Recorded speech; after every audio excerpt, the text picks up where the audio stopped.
새번역 사도신경으로 신앙 고백하겠습니다. 저는 전능하신 아버지 하나님 천지의 창조주를 믿습니다. 저는 그분의 유일하신 아들 우리 주 예수 그리스도를 믿습니다. 그분은 성령으로 잉태되어 동정녀 마리아에게서 나시고 본디오 빌라도에게 고난을 받아 십자가에 못 박혀 죽으시고 장사된 지 사흘 만에 죽은 자 가운데서 다시 살아나셨으며 하늘에 오르시어 전능하신 아버지 하나님 우편에 앉아 계시다가 거기로부터 살아있는 자와 죽은 자를 심판하러 오십니다. 저는 성령을 믿으며 거룩한 공교회와 성도의 교제와 죄를 용서받는 것과 몸의 부활과 영생을 믿습니다. 아멘. 거룩하신 하나님 아버지 감사합니다. 간밤에도 편히 쉬게 해주시고 새벽에 기도하는 자리에 불러주시니 감사합니다. 이 시간 저희들 마음 중심으로 주님을 경외하게 하여 주시옵소서. 예수님 이름으로 기도드리옵나이다. 아멘. 찬송가 121장입니다.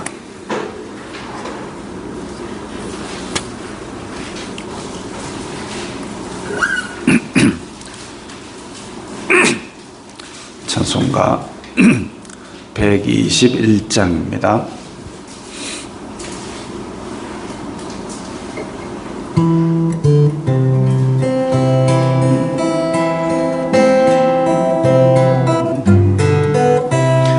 우리 구주 나신 날 목자 영광 볼 때에 천사 찬송하는 말 예수 과연 나셨네.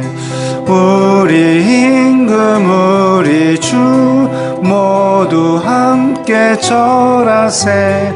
예수 그리스도 우리 주 베들레헴에 나셨네.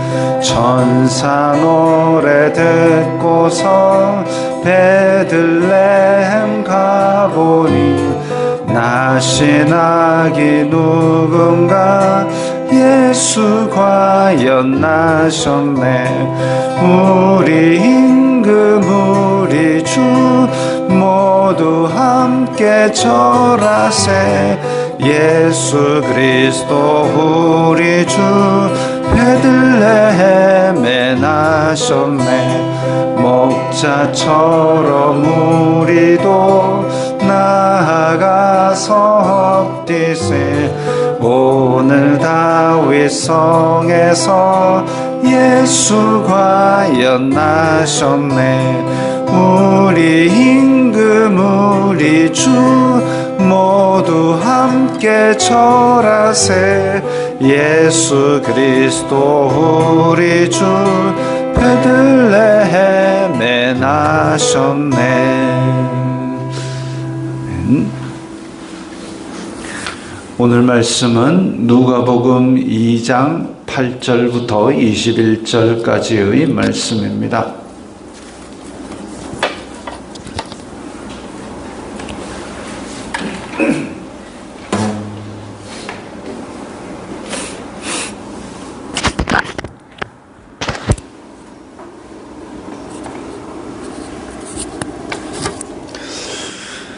누가복음 2장 8절부터 21절까지의 말씀 함께 읽겠습니다.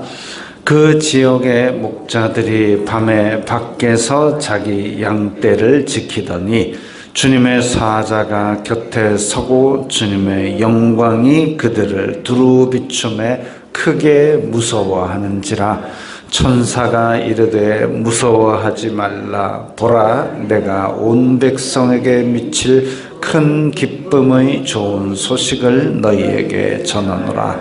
오늘 다윗의 동네에 너희를 위하여 구주가 나셨으니 곧 그리스도 주시니라. 너희가 가서 강보에 쌓여 구유에 뉘어 있는 아기를 보리니 이것이 너희에게 표적이니라 하더니 호련히 수많은 천군이 그 천사와 함께 하나님을 찬송하여 이르되 지극히 높은 곳에서는 하나님께 영광이요 땅에서는 하나님이 기뻐하신 사람들 중에 평화로다 하니라. 천사들이 떠나 하늘로 올라가니 목자가 서로 말하되 이제 베들레헴으로 가서 주님께서 우리에게 알리신 바 이 이루어진 일을 보자 하고 빨리 가서 마리아와 요셉과 구유에 누인 아기를 찾아서 보고 천사가 자기들에게 이 아기에 대하여 말한 것을 전하니 듣는 자가 다 목자들이 그들에게 말한 것들을 놀랍게 여기되 마리아는 이 모든 말을 마음에 새기어 생각하니라. 목자들은 자기들에게 이르던 바와 같이 듣고 본 그 모든 것으로 인하여 하나님께 영광을 돌리고 찬송하며 돌아가니라. 할례할 8일이 되매 그 이름을 예수라 하니 곧 잉태하기 전에 천사가 일컬은 바로라. 아멘. 자, 베들레헴 주변의 목자들이 밤에 밖에서 자기 양떼를 지키던 때에, 자, 목자들 이러면 그때 당시에 목자들은 가장 천한 직업으로 여겨졌습니다.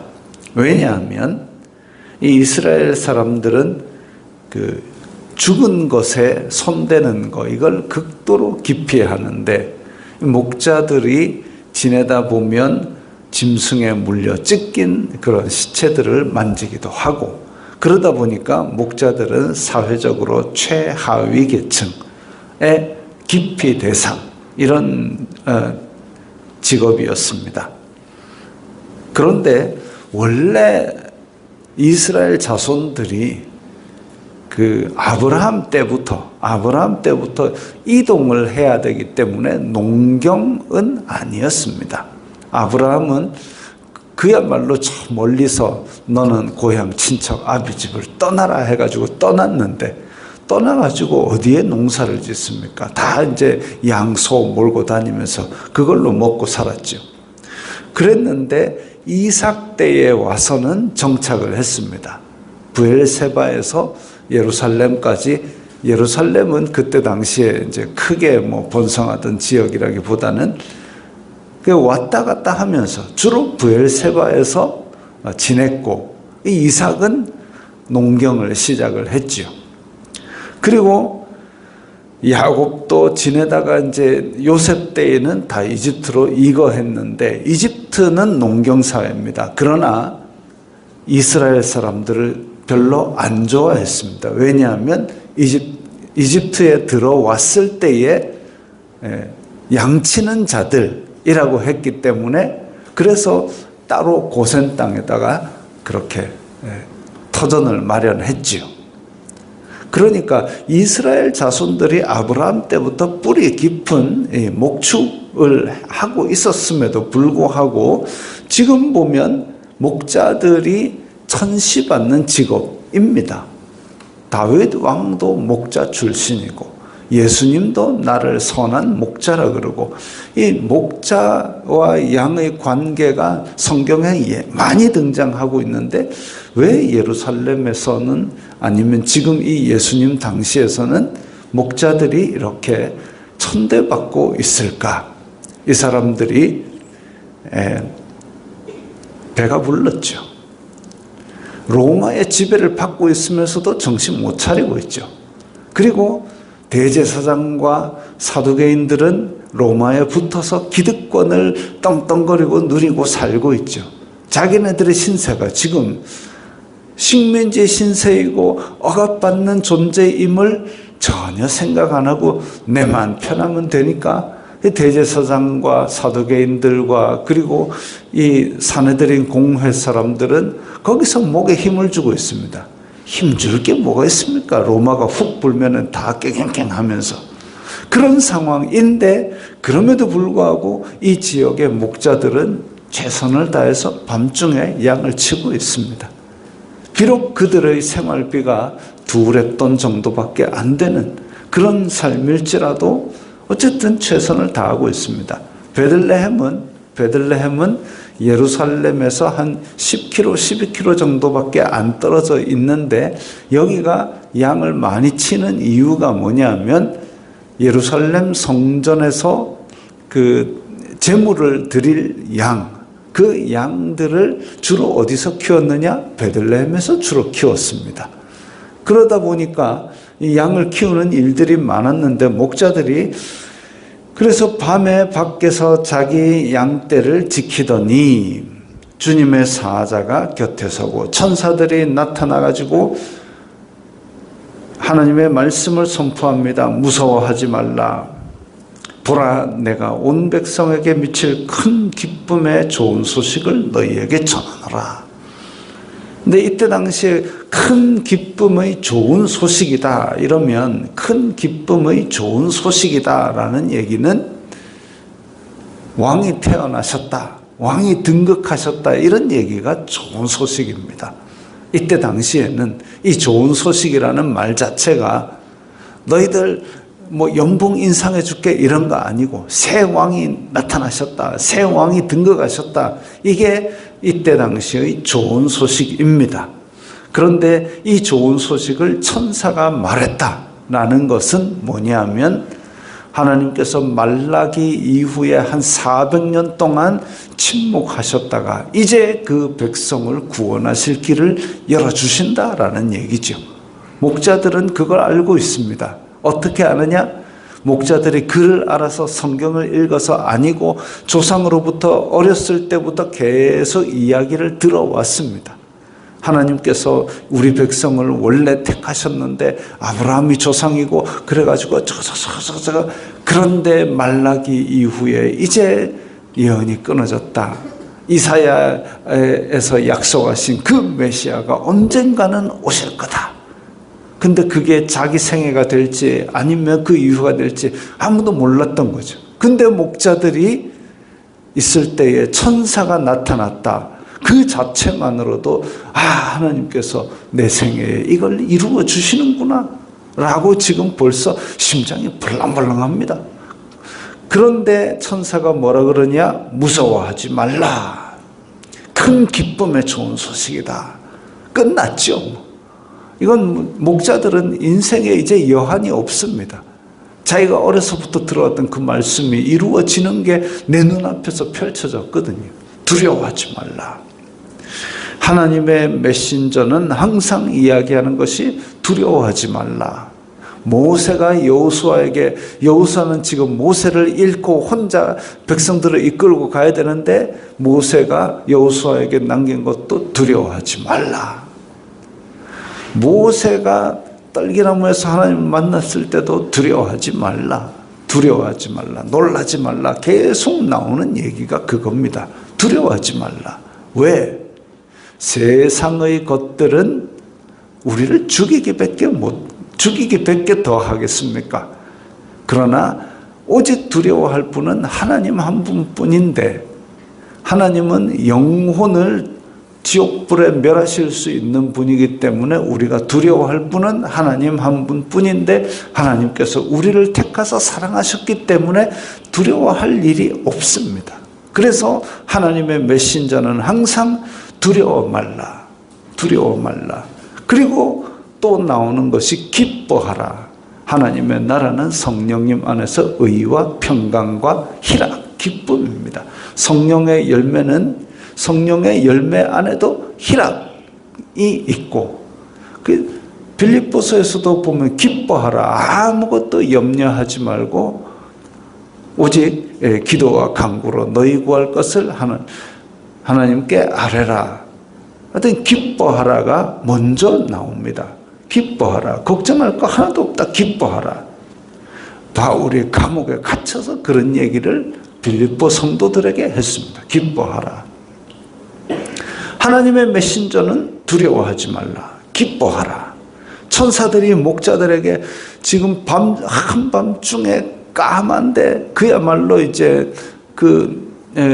베들레헴 꿀자기에 가로등이 있겠습니까? 그냥 별들만 반짝거리고 있는데 갑자기 빛이 쫙 비치면은 어찌 보면 참 무서운 일이지만 두려워하지 말라. 기뻐하라. 큰 좋은 소식이 있는데 이제 구주가 나셨다. 기뻐하라. 두려워 말라. 반면에 하나님의 메신저가 아닌 자들은 뭘 하느냐면은 나를 무서워하라. 내가 이렇게 강력하다. 나를 무서워하라. 그리고 기뻐하라가 아니라 엄숙장엄하라. 내 앞에서 엄숙장엄하라. 그렇게 겁을 줍니다. 짝퉁이죠. 진짜 두려운 권력을 가진 하나님께서는 내가 너희의 편이다. 무서워하지 말라.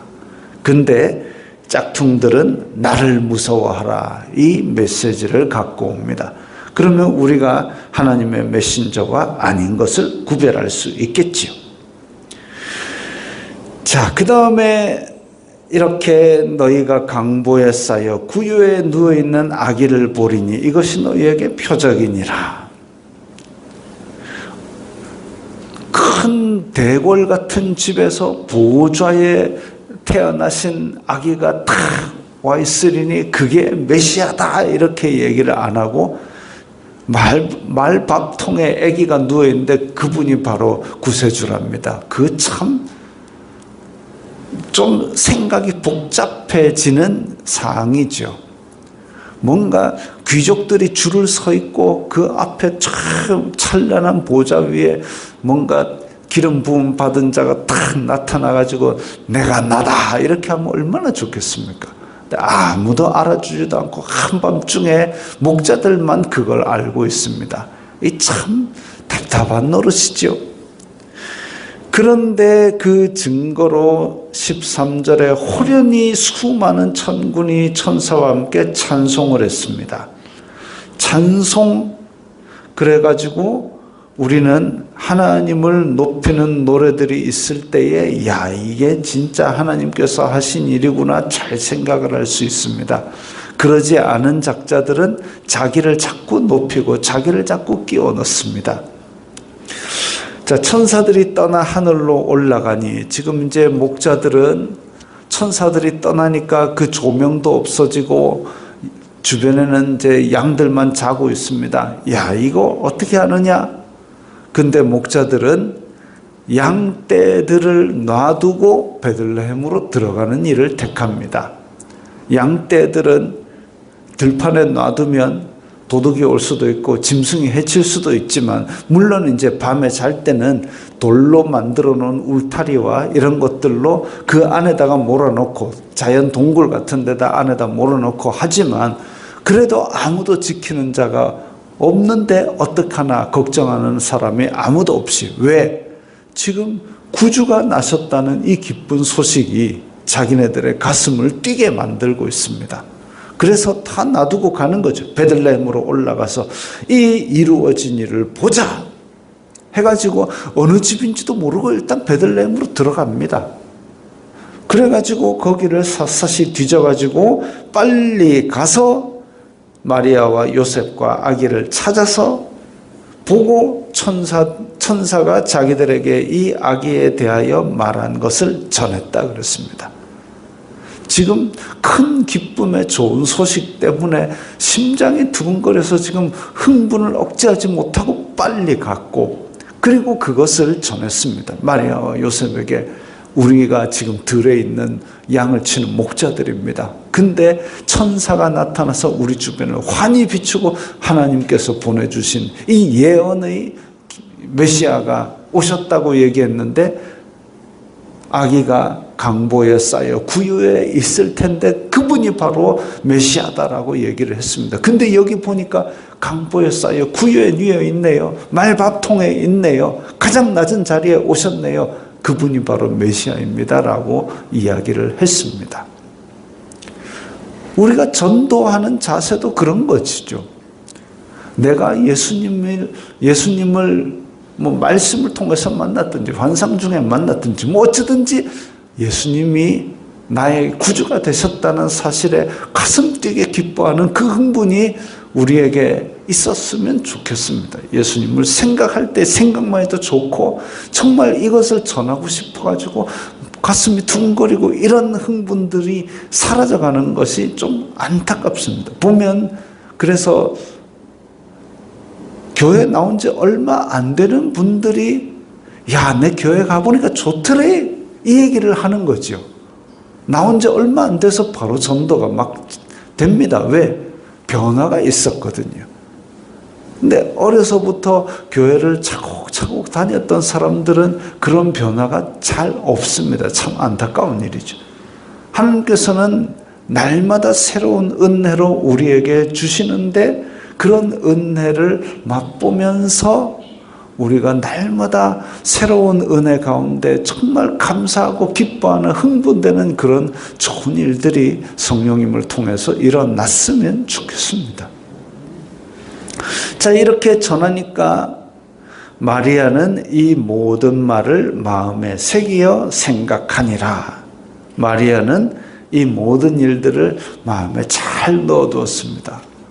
왜냐하면 천사가 수태고지를 했지만 그래서 천사가 메시아가 너의 뱃속에 들어올 것이다 라고 얘기를 했지만 다른 사람은 아무도 모릅니다.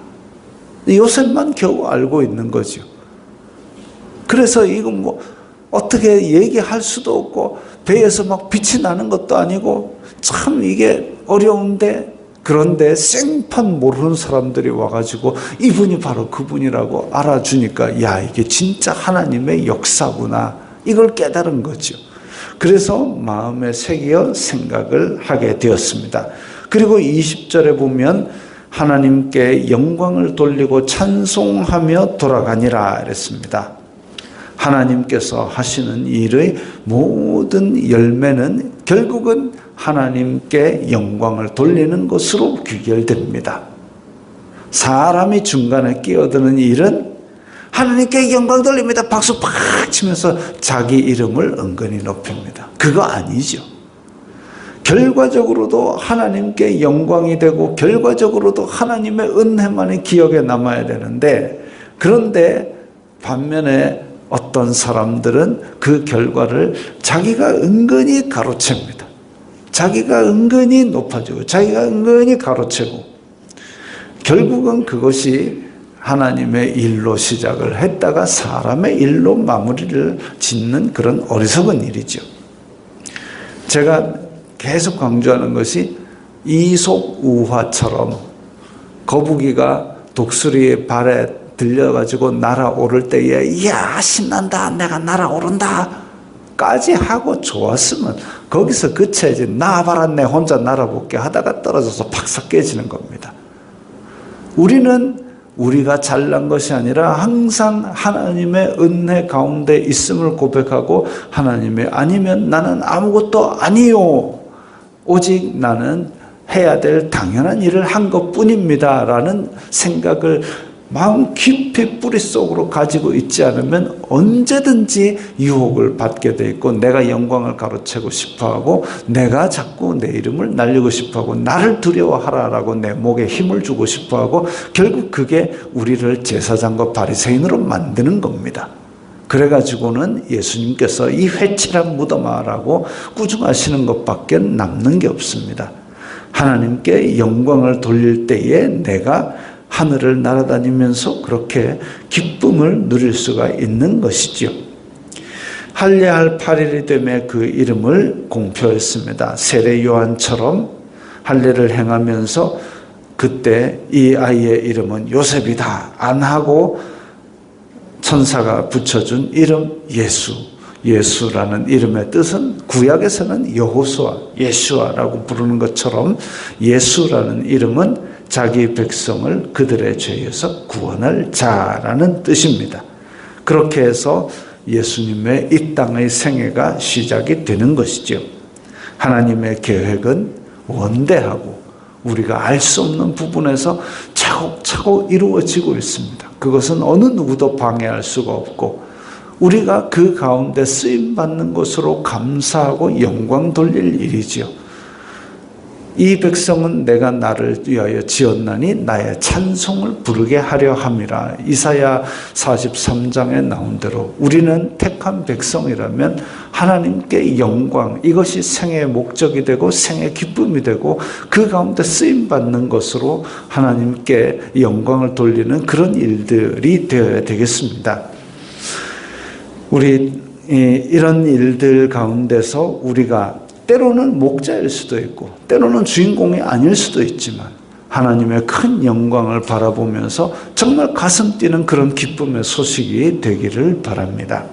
기도하겠습니다. 거룩하신 아버지 하나님, 감사합니다. 이 세상 끝까지 전할 큰 기쁨의 좋은 소식을 우리가 가졌사오니 이 예수 그리스도를 가슴에 품고 땅 끝까지 전하는 저희들이 될 수 있게 하여 주시옵소서. 예수님 이름으로 기도드리옵나이다. 아멘.